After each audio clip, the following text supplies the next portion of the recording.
Buenos días, estimados compañeros. Bienvenidos de nueva cuenta a la sesión virtual de cada martes que se emite desde aquí, desde las instalaciones de la Sociedad Médica del Hospital Civil de Guadalajara, Fray Antonio Alcalde.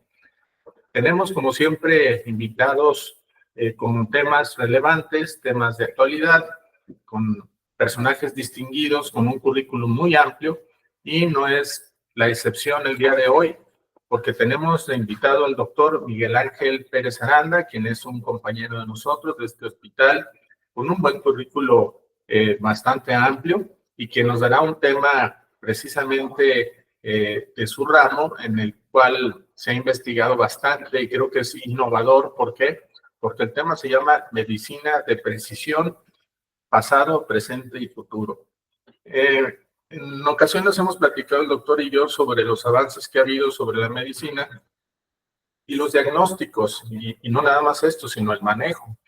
Y se ha trascendido bastante al grado de llegar al punto donde podemos trabajar las moléculas, podemos trabajar el ADN y podemos trabajar partículas que realmente son importantes para modificar tanto los manejos, el comportamiento de la enfermedad y también establecer diagnósticos oportunos.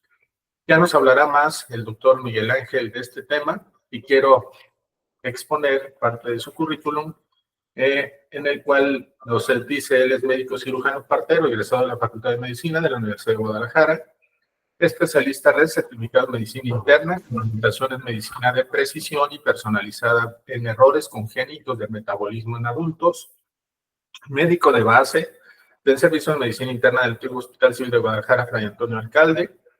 Es profesor titular de Clínica Médica del Centro Universitario de Ciencias de la Salud de nuestra Universidad de Guadalajara, investigador asociado del Cuerpo Académico UDG CA8O para el estudio de enfermedades genéticas, neurológicas y metabólicas de la Universidad de Guadalajara, conferencista nacional e internacional con publicaciones de medicina de precisión y personalizada en errores congénitos del metabolismo en adultos.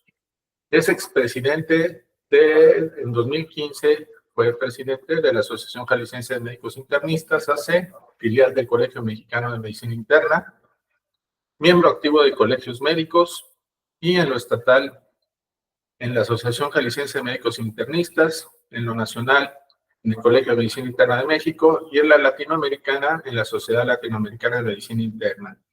La Latinoamericana, Asociación Latinoamericana de Medicina Personalizada, y en la Unión Europea en la Sociedad Española de Medicina Interna. Esto es parte de su currículum, como les decía, es bastante amplio y ya sabrán que el conocimiento tan grande que debe existir en este personaje amigo, doctor Miguel Ángel Pérez Aranda, a quien dejo el uso de la voz para iniciar con este interesante tema. Bienvenido, doctor Miguel Ángel. Bien, vamos a hablar de medicina de precisión y personalizada, pasado, presente y futuro. La medicina de precisión está ligada a los genes, ¿sí? Entonces, vamos a hablar de genes en el pasado. En 1865, Mendel, ¿sí?, establece las leyes mendelianas, se le considera el padre de la genética. Y las leyes mendelianas se utilizan hasta nuestros días.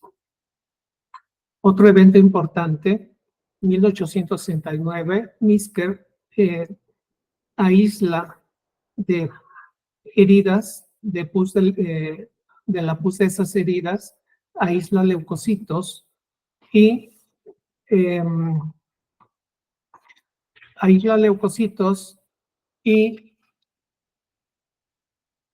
identifica una sustancia ácida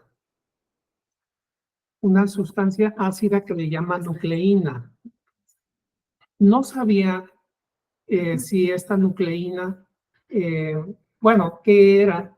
Posteriormente se supo que era ADN. También aisló una sustancia básica que le llamó protamina, que hoy sabemos son las histonas. Siguiendo de pasado, en el siglo XX, hay eventos importantes rápidamente de mencionar, como en 1908, Garrod acuñó el término error innato en el metabolismo.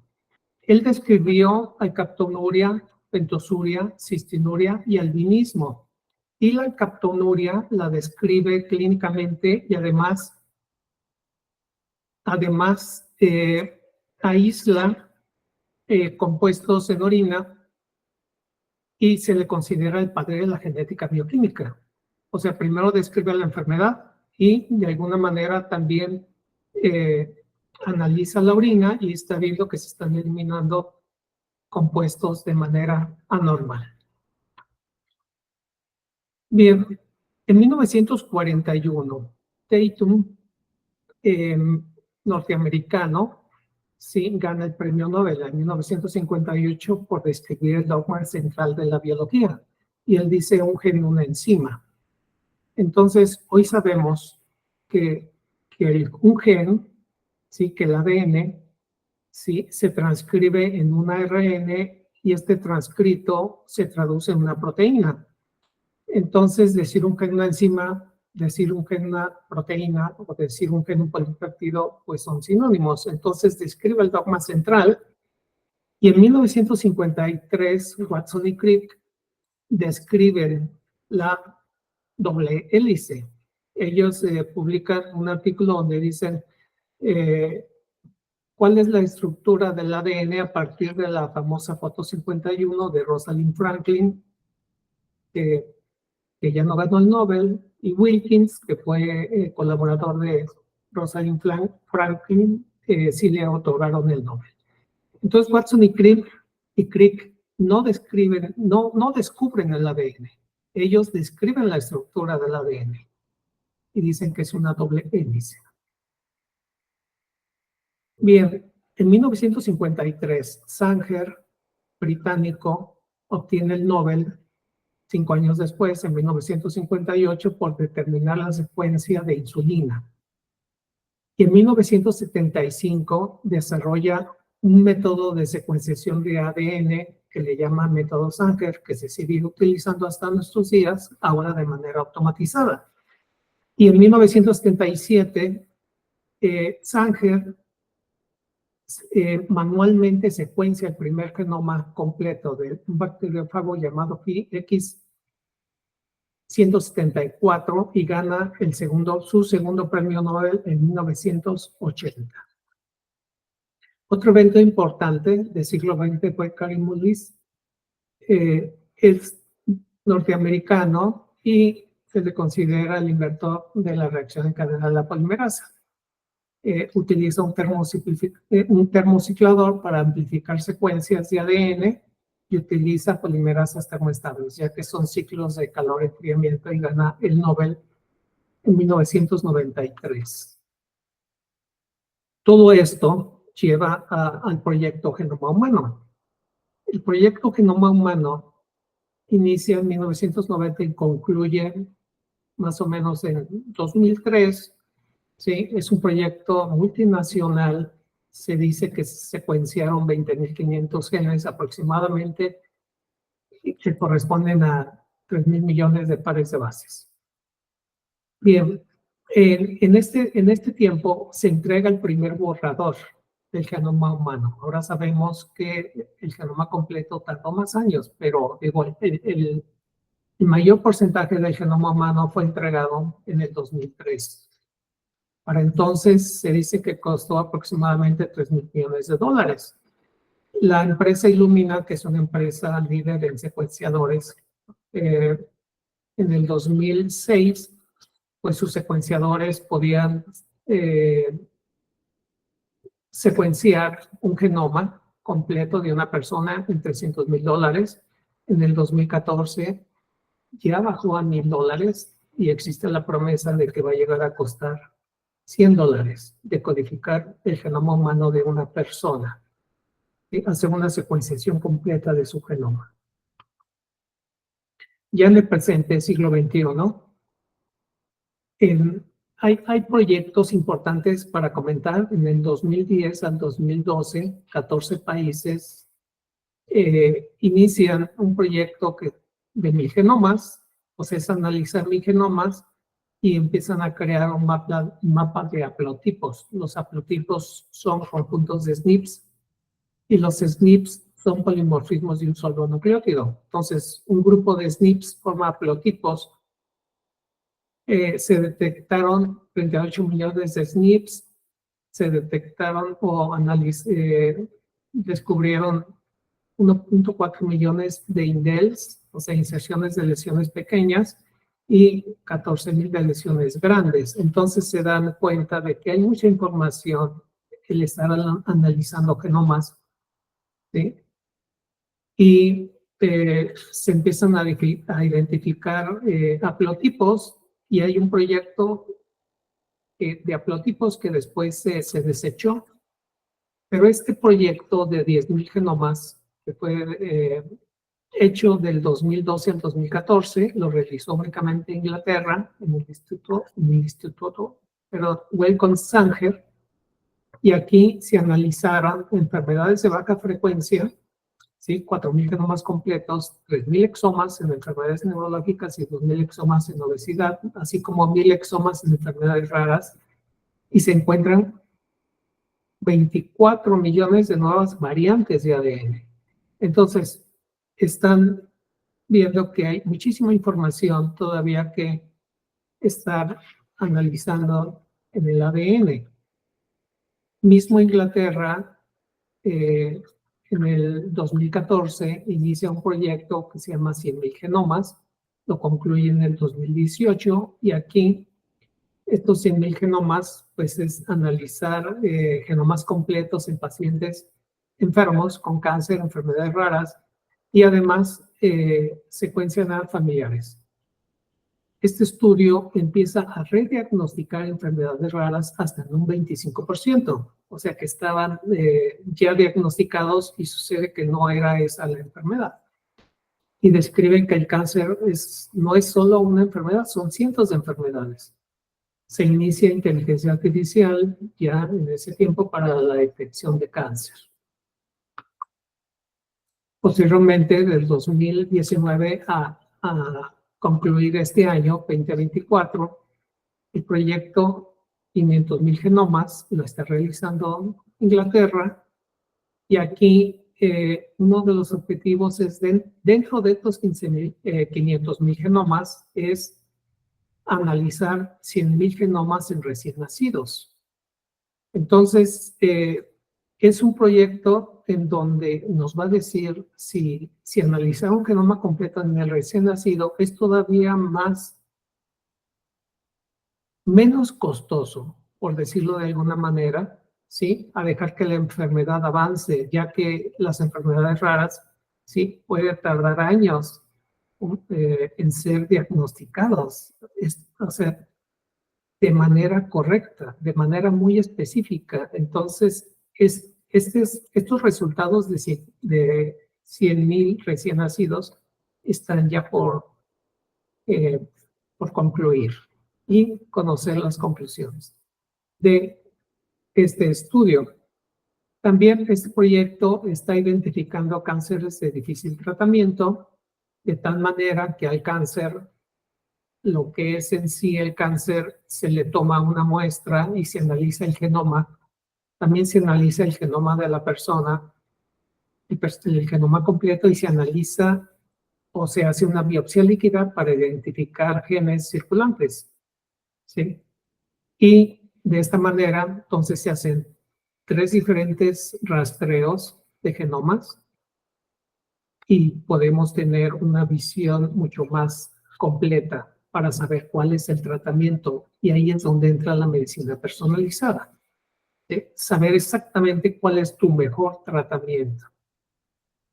También ya Inglaterra, dentro de este proyecto, está analizando genomas completos a cualquier enfermedad grave de difícil tratamiento. Cabe aclarar que si bien Inglaterra ha desarrollado estos proyectos, todo el mundo está desarrollando proyectos, ¿sí? Y nuestro país, México, pues no escapa a esto. También se están realizando proyectos de genoma completo.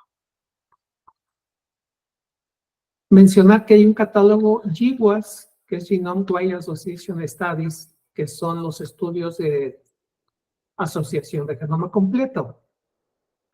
Este catálogo inicia en el 2008 y hasta el día de ayer, el 29 de octubre de 2024, ¿sí? Se han analizado o se han descrito 3.555.600 SNPs, que son los polimorfismos de un solo nucleótido. Se han publicado 7.406 estudios y estos SNPs se han asociado a enfermedad en 288.820 veces. Este catálogo es muy importante, ¿sí? Todo el mundo participa. Inglaterra, bueno, es un país que está participando bastante en este catálogo. Todo el mundo va agregando nuevos SNPs, nuevas asociaciones y se está formando este catálogo. Entonces, este catálogo es muy importante. ¿Por qué? Porque ya se están haciendo estudios de genoma completo en enfermedades comunes. No hay que perder de vista que el genoma completo es muy útil en cánceres o bien para detección de enfermedades raras, pero hoy en día el genoma completo también nos está apoyando en las enfermedades más comunes. De tal manera que estamos en la era postgenómica.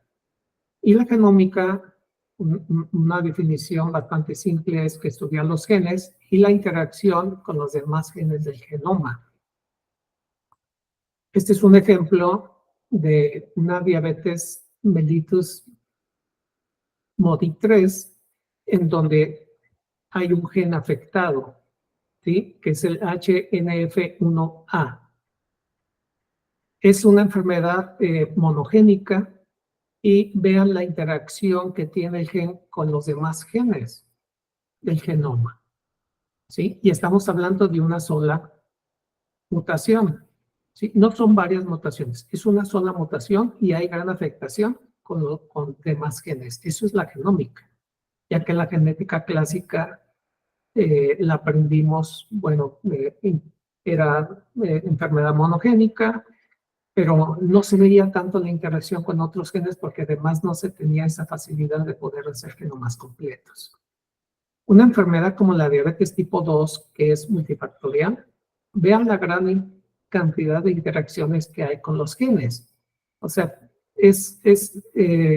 la diabetes mellitus tipo 2 no es típicamente monogénica, o sea, no hay una mutación así específica que describa, porque la diabetes tipo 2 es muy amplia, ¿sí? Y se podría decir, si hablamos de genes, que es poligénica, no es monogénica. Entonces vean la gran interacción que hay de genes. Pasando a la definición de medicina de precisión y personalizada, hay una definición muy breve y completa que dice que es el tipo de medicina que usa la información de los genes, proteínas y ambiente de una persona para prevenir, diagnosticar y tratar una enfermedad.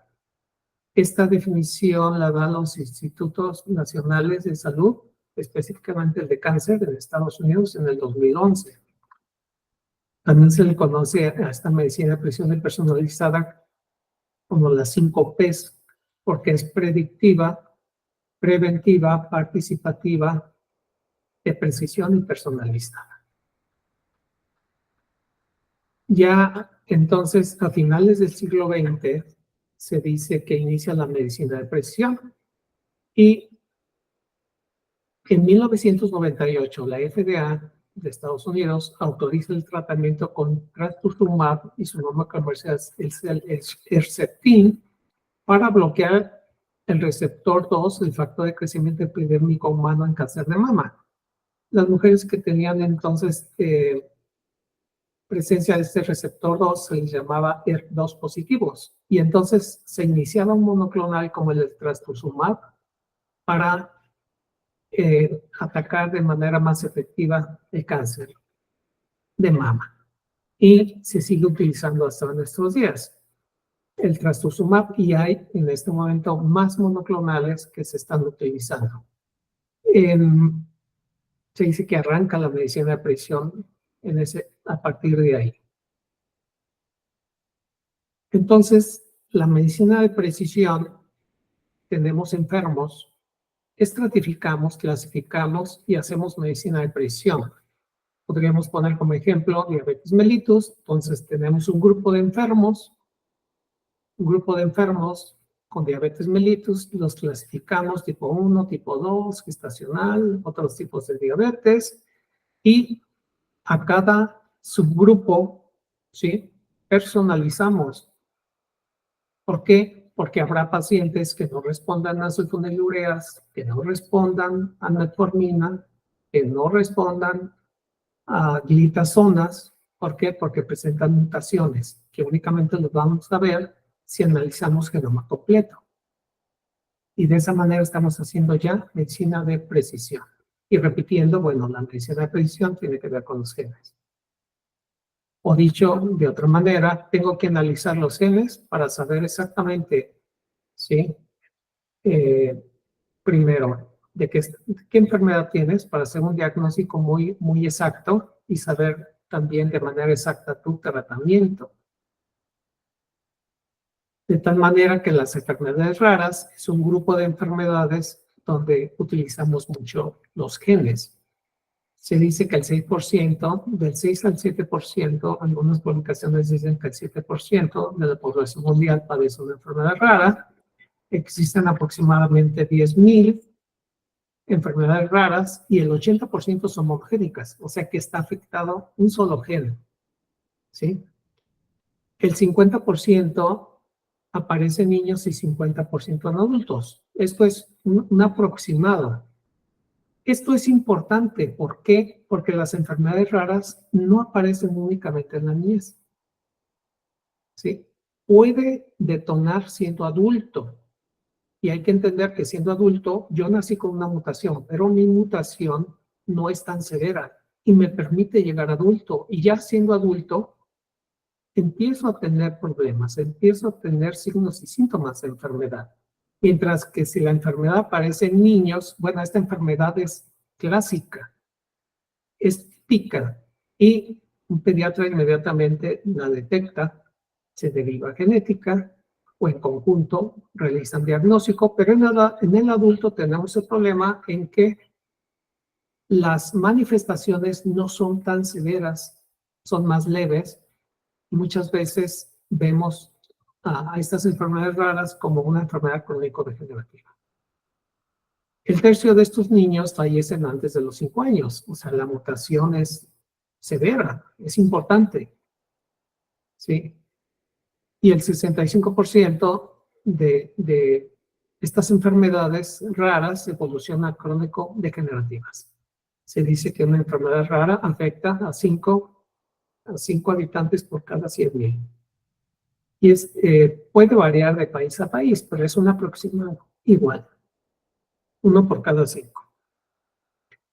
Algunos ejemplos, ¿sí?, de enfermedades raras que hemos visto en adultos, ¿sí?, es la mucopolisacaridosis tipo 1. Recientemente tuvimos un paciente internado y presentaba una facies garbólica no tan severa, ¿sí?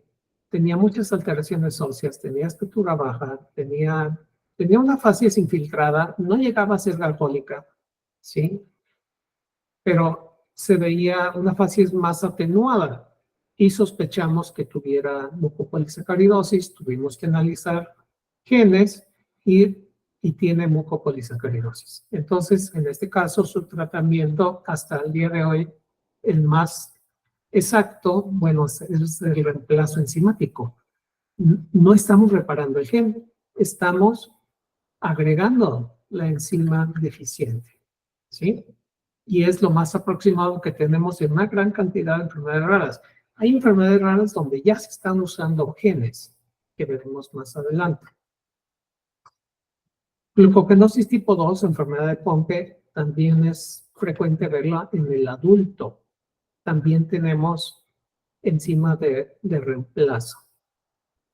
Enfermedad de Gaucher tipo 1 también se presenta en el adulto y también tenemos manera de poder administrar la enzima. Enfermedad de Fabry, de igual manera. Recientemente acabamos de diagnosticar a toda una familia. Iniciamos con un paciente que tenía ya su diagnóstico era un crecimiento cardíaco, ¿sí? Eso le dijeron a la paciente: tú tienes crecido el corazón y te vamos a colocar un marcapaso. Y a la consulta presentaba hipohidrosis, muchos dolores abdominales, ¿sí? Obviamente su crecimiento cardíaco, ¿verdad? Presentaba angiokeratomas y analizamos la actividad de la enzima, estaba disminuida, analizamos el gen y estaba positivo. Y de ahí empezamos a analizar al resto de la familia y sucede que la mayoría de la familia tiene enfermedad de Fabry. Entonces, necesitamos analizar genes para poder diagnosticar estas enfermedades. La hemocromatosis hereditaria, bueno, pues es la famosa diabetes bronceada, ¿sí? No tenemos un tratamiento altamente específico y utilizamos quelantes, ¿sí? Es un ejemplo. Bueno, podemos hacer diagnóstico, más no tenemos un tratamiento 100% específico. Pero sí tenemos manera de poder iniciar toda una estrategia de tratamiento. La serpinopatía tipo 1, anteriormente conocida como deficiencia de alfa-1-antitrypsina, ¿sí? Tenemos que identificar la mutación, tenemos que medir los niveles de alfa-1-antitrypsina en sangre y también actualmente tenemos una paciente en donde le realizamos diagnóstico de serpinopatía tipo 1, ya que llevaba un tiempo sin diagnóstico y con disnea y disnea constante. Entonces la paciente, al no encontrar una razón de la disnea, se le clasificó como una disnea ficticia, ¿sí? Pero ya avanzando la enfermedad, bueno, fue más evidente poder hacer el diagnóstico. La paciente presentaba un brazo, aunque en etapas iniciales, y ya le iniciamos terapia de reemplazo. Y el diagnóstico lo hicimos analizando el gen. Entonces, nuestra paciente tiene una variante MZ de gen de serpina 1 y le estamos apoyando con la administración de la proteína, de la alfa-1 antitrypsina por infusión. Otro caso interesante es la hiperplasia suprarrenal congénita por deficiencia de 17-alfa-hidroxilasa, en donde domina hipogonadismo y en el caso de las mujeres, amenorrea. Entonces, este es el caso de una amenorrea primaria que clínicamente tiene hipogonadismo con hipertensión severa. Al realizar sus exámenes, detectamos un problema y tuvimos que analizar más a fondo para llegar a la conclusión que hay una mutación en la 17-hidroxilasa, que es un gen que está presente en suprarrenales y que no hay producción de cortisol, no hay producción de hormonas sexuales y hay exceso de producción de aldosterona. Entonces, el tratamiento que tenemos disponible, ya que no tenemos terapia génica o reemplazo de la enzima, pues es el uso de la dexametasona para suprimir ACTH y la aldosterona, la vía de mineralocorticoides, se normaliza, ya que está intermitida. Entonces, a esta paciente le estamos dando 0.50 miligramos vía oral de dexametasona al día y tiene tensiones arteriales normales. Aquí nada más para mencionar, en el caso de gota primaria ligada al X, ¿sí? Hay una mutación en la liposantina, guanina, fosforilosiltransferasa, que es una enzima del catabolismo de purinas, y cuando esta enzima está en niveles muy bajos, ¿sí? Prácticamente nulos, pues aparece el síndrome de Leigh-Najan. Entonces vean aquí en la letra A, un bebé, 6 meses, y ya tiene cataratas. En la imagen B, ¿sí? Ya le están saliendo dientes a este mismo bebé y ya tiene automutilaciones del labio. El síndrome de Leigh-Najan es una enfermedad muy severa. C y D, un poco, y esto es en adultos. Es la misma mutación, excepto que tiene más actividad su enzima. Y entonces no es tan severa. Sí provoca gotatofasia, ¿sí? Pero no es tan severa como Leigh-Najan. Y estamos hablando de la misma mutación con diferentes presentaciones clínicas. Esta enfermedad, tipo de displasia osificante progresiva, bueno, prácticamente la única manifestación inicial es el alus valgus. ¿Sí? Vean cómo están desviados el primer ortejo de los pies, ¿sí? Y puede ser la única manifestación clínica que tenemos y es una enfermedad catastrófica porque donde hay inflamación se forma hueso. Entonces, literalmente formas un segundo esqueleto, ¿sí? Estas enfermedades pueden ser diagnosticadas desde recién nacido si realizáramos genoma completo a los recién nacidos y no esperar a que lleguen a adultos. Generalmente esta enfermedad es muy severa y aparece desde la niñez. Entonces, los pacientes fallecen a temprana edad. En el caso de canalopatías cardíacas, ¿sí? Las canalopatías cardíacas son la principal causa de arritmias hereditarias. No hay cardiopatía estructural. El corazón se ve sano y se ve sano al microscopio también, pero la muerte súbita puede ser la primera manifestación. Entonces, el análisis de genes nos podría dar diagnóstico temprano si tienes o no una canalopatía cardíaca. Puede ser purgada, QT largo, QT corto, algunas otras canalopatías. Síndrome de Werner es una enfermedad que se puede considerar ultra rara, ya que hay enfermedades raras y ultra raras por la frecuencia de presentación. Eulogio es un paciente que se hizo diagnóstico en conjunto con genética y falleció en nuestro servicio de medicina interna. Del lado izquierdo vemos a Eulogio de 18 años, del lado derecho 22 años. Vean, completamente envejecido y con una gran cantidad de enfermedades crónico-degenerativas. Falleció a los 22 años. No hay un tratamiento todavía para esta enfermedad. En cuanto a la farmacogenómica, es otro apartado de los genes muy importante, porque esta farmacogenómica, cuando analizamos o solicitamos este estudio nos muestra las variantes genotípicas de cada persona y cómo responden a los medicamentos. Entonces, se analizan todas las vías metabólicas desde los genes y para poder entender si mi medicamento va a ser bien utilizado, ya que si yo estoy en verde, entonces mis medicamentos van a ser útiles. Estoy en rango terapéutico, estoy en ventana terapéutica. Pero si estoy en rojo, ¿sí? Vean cómo me salgo de la ventana. ¿Sí? Ya tengo niveles tóxicos. ¿Por qué? Porque soy un metabolizador lento y tengo problemas con mis genes que metabolizan los medicamentos.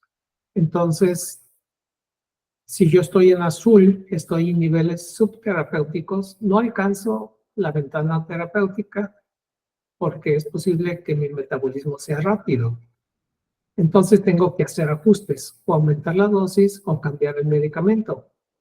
De tal manera que cuando se entregan estos resultados, estoy en azul, en verde y en rojo. Y todo lo que está en rojo, ese grupo de medicamentos, sí, están prohibidos. ¿Por qué? Porque puedo desarrollar toxicidad muy severa. ¿Sí? Incluso se puede favorecer Steven Johnson. Aquí hay un ejemplo de Steven Johnson, de una mujer de 30 años de origen asiático, con neuralgia del trigémino. Se le inicia tratamiento con carbamazepina, posteriormente llega a urgencias con gran afectación en su piel y en el estado general. Se le diagnostica Steven Johnson, síndrome de Steven Johnson. La paciente mejora, es egresada y durante la estancia hospitalaria se le realiza un perfil farmacogenómico y presenta una mutación que precisamente esta mutación HLA-B1502 es una mutación que favorece síndrome de Steven Johnson si estoy en contacto con medicamentos, por ejemplo, carbamazepina. Entonces, estos estudios de farmacogenómica me dicen, estos medicamentos están prohibidos, están en rojo. No los puedes utilizar porque incluso puedes desarrollar síndrome de Steven Johnson si tienes esta mutación. Otro apartado importante es que existen 1,133 anotaciones en etiquetas de medicamentos en donde viene la dosis que vamos a utilizar o la dosis sugerida según tu genotipo. Entonces, hay países en donde los estudios de farmacogenómica, ¿sí?, se realizan a gran cantidad de la población y entonces, en el caso de warfarina, ¿cuál es la dosis que debo iniciar? Pues qué genotipo tienes. Y según el genotipo, aquí están las dosis. ¿Sí? Entonces, en varios países ya se está utilizando dosificar en base a genotipos. Los genotipos que tienes en un estudio de farmacogenómica. Incluso existe ya una aplicación en donde tú agregas, tu paciente te entrega el resultado farmacogenómico y tú puedes buscar qué genotipo, según el genotipo, qué medicamentos están prohibidos para no utilizarlos. En cuanto a las estrategias de tratamiento, el que nos interesa son, en el que vamos a abordar son las estrategias con genes. Tenemos fármacos químicos, los alopáticos tradicionales, biotecnológicos, como todas las proteínas recombinantes, vacunas, monoclonales, estrategias celulares, donde entran las células madre, medicina regenerativa, trasplantes, y la estrategia con genes.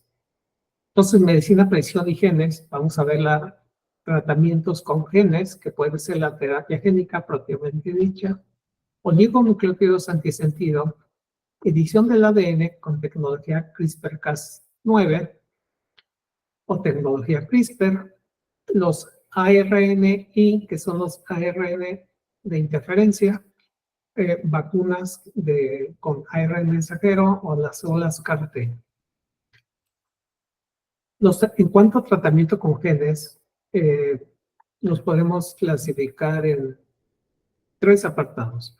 Una es la terapia génica propiamente dicha, que ya tiene años utilizándose en algunas enfermedades, y aquí se reemplaza o se adiciona un gen.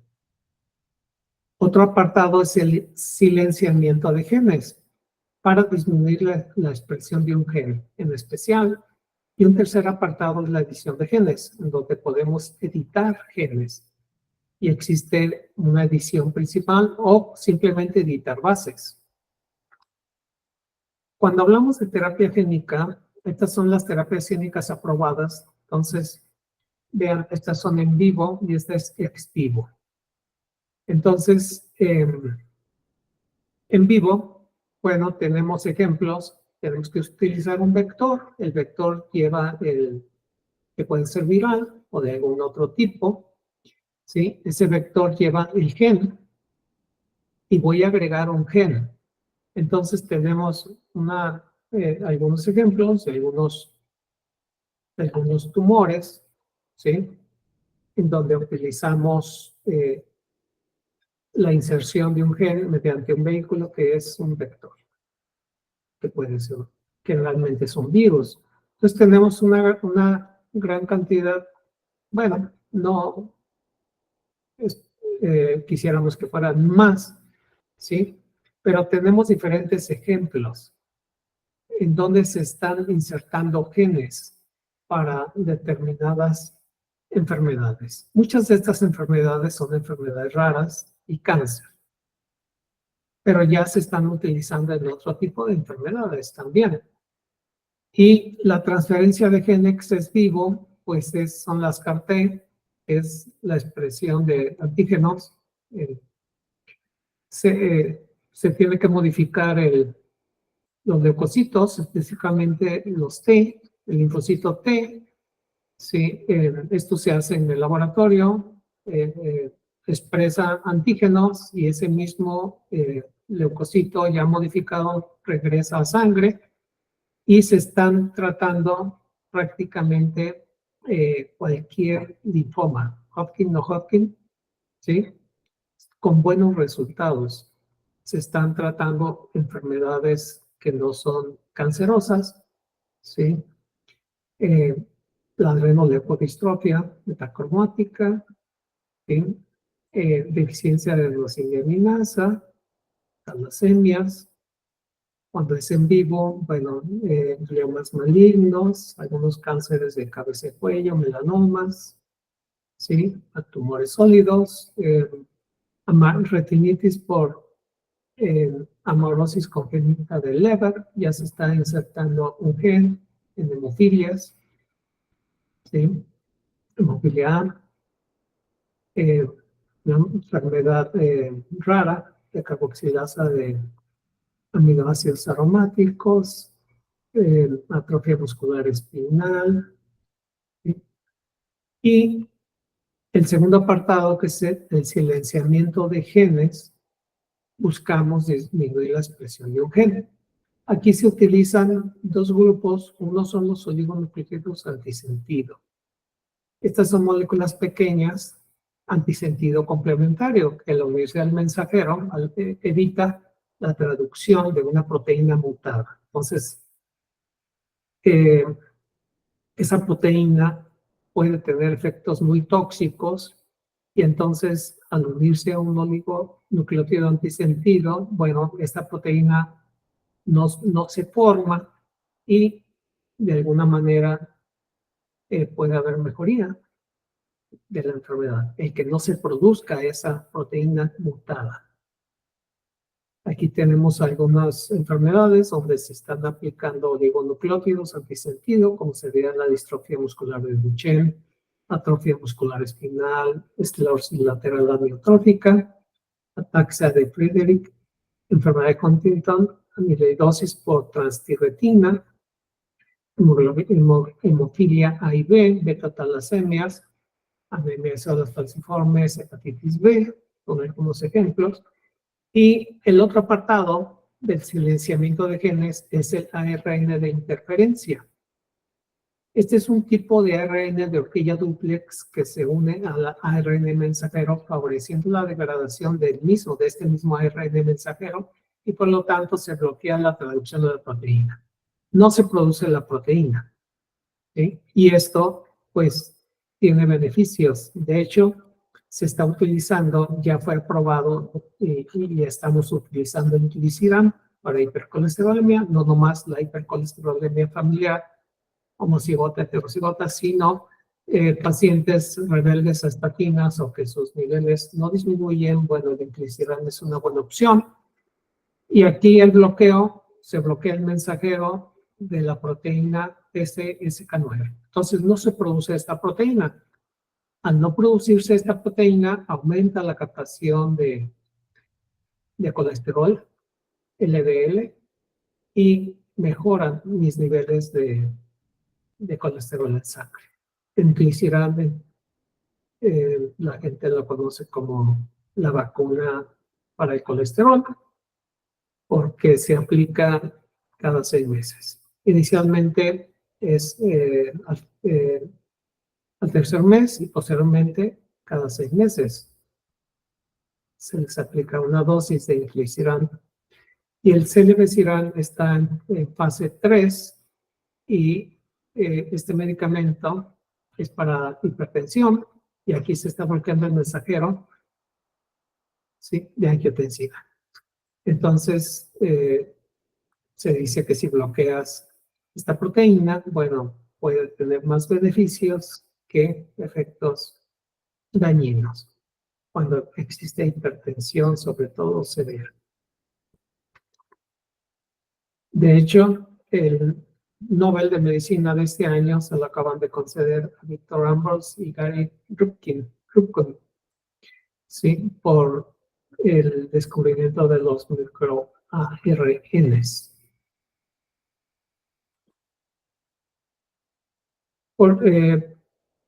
En cuanto a la edición de genes, ¿sí?, tenemos 3 tipos importantes, que son las nucleasas de 2 de zinc, nucleasas tipo activadores de transcripción y las nucleasas de secuencias palindrómicas repetidas inversas, que son los CRISPR-Cas o los CRISPR. Cas es la endonucleasa, la Cas9 es la más conocida, entonces es muy común decir CRISPR-Cas, pero es una edición mediante CRISPR y puede ser principal y de bases. Lo que ven en la imagen, ¿sí?, es una edición principal. Entonces, como ven, la endonucleasa trae un fragmento de una hebra complementaria. La endonucleasa reconoce un sitio altamente específico, lo corta y pega una hebra que viene que viene a modificar, ¿sí?, el marco de lectura de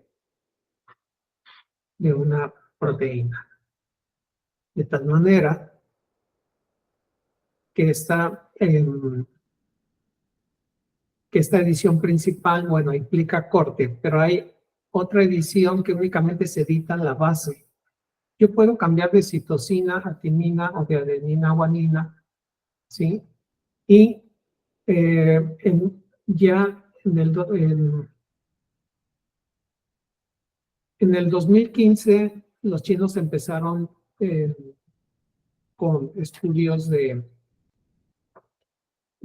edición de genes en embriones, pero en 1918 Zeng corrigió una mutación en embriones para Marfan, a la enfermedad de Marfan, más este embrión no nació, o sea, fue únicamente de experimentos, y editó las bases.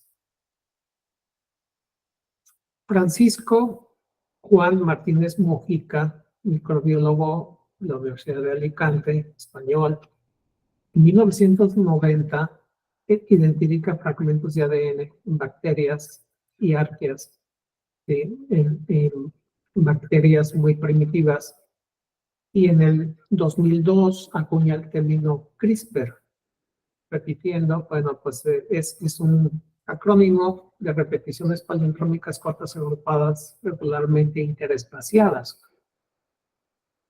que se asocian a la endonucleasa, por ejemplo, la Cas9, pero hay muchas endonucleasas.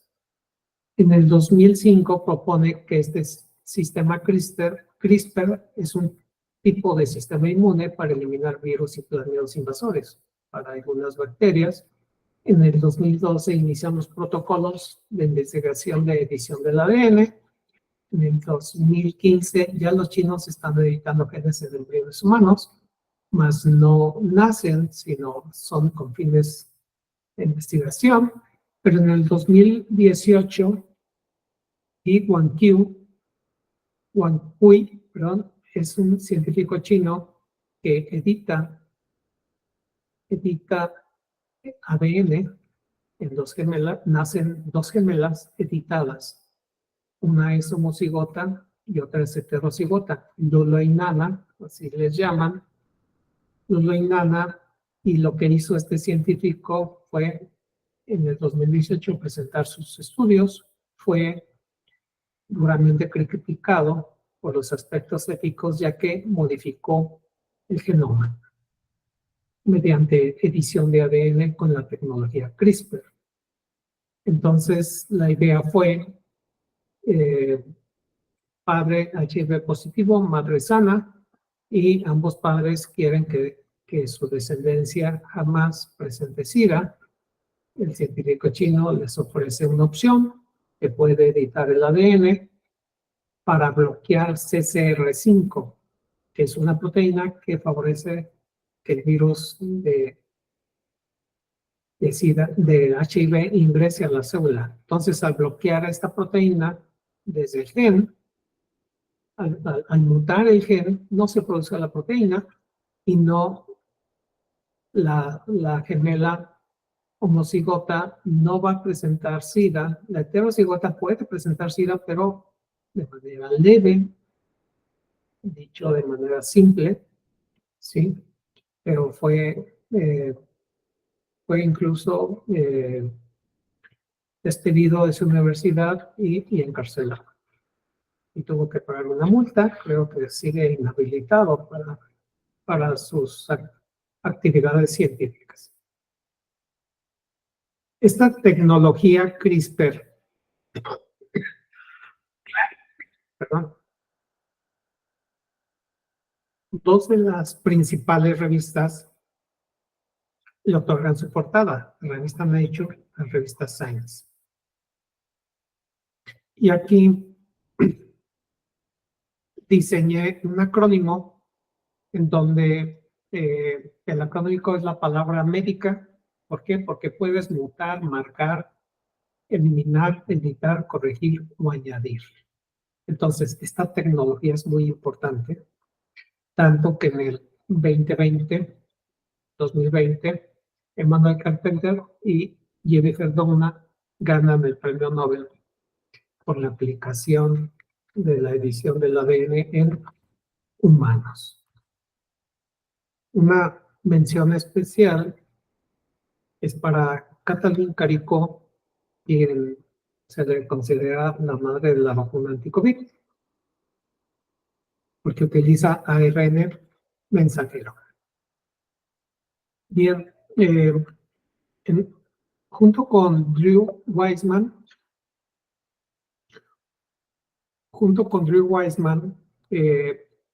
les otorgaron el premio Nobel, y el gran aporte de Katalin Karikó fue suprimir la inmunogenicidad del ARN, lo que permite el uso terapéutico de un ARN mensajero. Y le otorgaron el Nobel el año pasado, 2023. En cuanto a futuro, ya para terminar, ya en siglo XXI, bueno, los ensayos clínicos con CRISPR, ¿sí? En este año, la talasemia, beta talasemia y la anemia son las falciformes. Ya fue aprobado este ensayo clínico con tecnología CRISPR para esta enfermedad, y viene una gran cantidad de enfermedades atrás que están en diferentes fases de evaluación. Aquí tenemos las infecciones crónicas. Hace años apareció un artículo en donde decía que si los nuevos antibióticos se iban a hacer con tecnología CRISPR, y bueno, ya está en fase 3. La amiloidosis por transtirretina ya está en fase 3, el edema hereditario en fase 2, hay muchos cánceres en fase 2 y una gran cantidad de enfermedades, y no necesariamente monogénicas, sino poligénicas, ¿sí? Donde se están ensayando tratamientos con tecnología CRISPR. Esta positiva ejemplifica lo que esperaríamos que la mayoría de los países en el mundo lograran estos objetivos en el 2030. ¿Sí? Entonces, el futuro, lo que se visualiza, lo que algunos estudiosos de la medicina de precisión están visualizando en el 2030, de que existan cortes longitudinales por todo el mundo con análisis de genes que se incluyan, o sea, diversidad e inclusión, todo el mundo esté incluido ahí, países ricos, países pobres, aumentar el uso de Big Data, inteligencia artificial, privacidad de confianza, fenómica y medio ambiente. La fenómica es todos los cambios ómicos que hay en un grupo celular, ya que de persona a persona cambia. Entonces, fenómica y epigenética o medio ambiente, la historia clínica electrónica, que ya la mayoría de los países la utiliza, y quizás lo más difícil es incorporar la genómica clínica de rutina. Esto es revisar a tu paciente en el hospital o bien en consulta, tú solicites un gen, un grupo de genes o panel de genes, o bien genoma completo en una enfermedad o para diagnosticar una enfermedad. Entonces, ese es quizás lo más difícil, que incorporar la genómica clínica, así como pedimos niveles de glucosa, niveles de hemoglobina, pueda estar utilizando o solicitando genes o genomas completos. Como conclusiones, a mayor conocimiento de los genes, mayor entendimiento de las enfermedades. Los genes están impactando en el diagnóstico y tratamiento a través de la medicina personalizada, y la secuenciación de genomas completos y los biobancos de genes están revolucionando la visión de la enfermedad. Mi hospital, Antiguo Hospital Civil de Guadalajara, que tiene 230 años de funciones. Guadalajara, Jalisco, aquí en México. Y muchas gracias por tu atención, y quedo a sus órdenes si hay preguntas o comentarios. Muchas gracias, doctor Miguel Ángel. Muy interesante el tema. Damos oportunidad unos minutos para ver si hay alguna pregunta o participación de alguien que esté escuchándonos y viéndonos.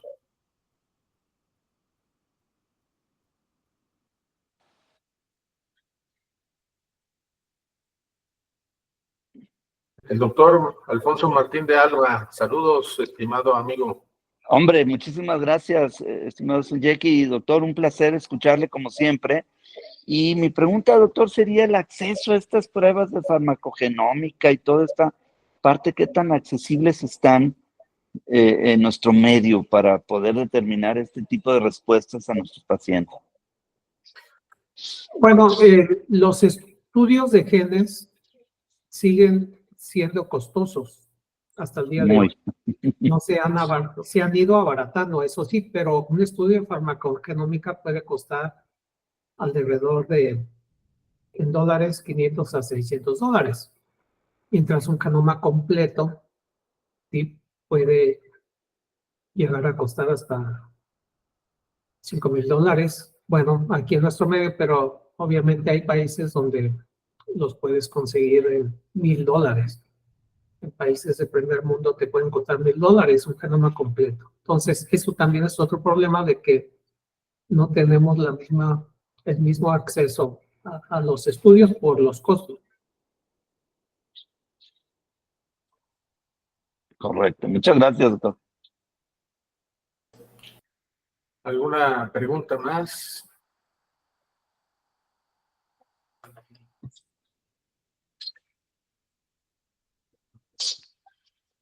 Muy bien. Pues agradecemos a la participación del doctor Miguel Ángel Pérez Aranda con este interesante tema.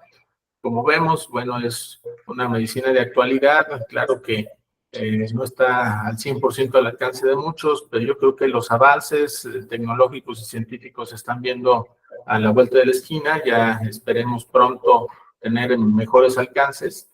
Pero bueno, agradecemos toda la información que nos has brindado, doctor, y esperamos verte en un futuro en estas presentaciones con estos interesantes temas.